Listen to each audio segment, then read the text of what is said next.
Hello everybody, welcome back to the HardReset.Info channel. In today's video, I'll show you how to easily fix touchscreen not responding on your POCO M8.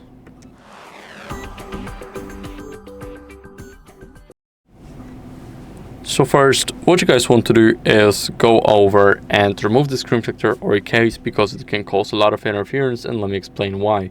Basically, whenever your case is not stopping at the bezels but it's stopping at the screen and it's covering even a tiny part of the screen, then what can happen is your screen just won't be usable. So my finger is blocking the screen because that's how it would look like. Now for the screen protector, if it's poorly applied, if it's not aligned perfectly with the camera, with the edges or everything else on the phone, and it's going to the side and it's not only on the screen, then it can also cause the touch responsiveness, and this is what would just happen.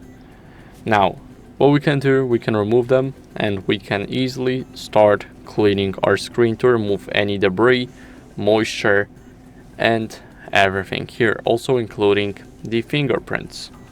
So now it's clean, and what we want to do now is restart our phone to refresh the system. So hold the power button and the volume up button. Now we are in the menu like that. Here we want to swipe down to reboot, and now our phone is rebooting. We see that by the spinning circle, and I'll see you guys once it reboots completely.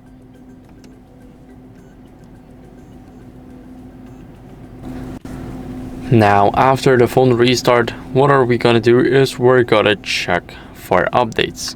So we're gonna go over to settings, and here in those settings go to about phone and then click on Xiaomi HyperOS right up top here. It will check automatically if we have the latest update. I do have, because it said no updates available here at the bottom. If you do have an update, then you will see the download and install button where the Xiaomi community button is right at the bottom, and then you will just install it.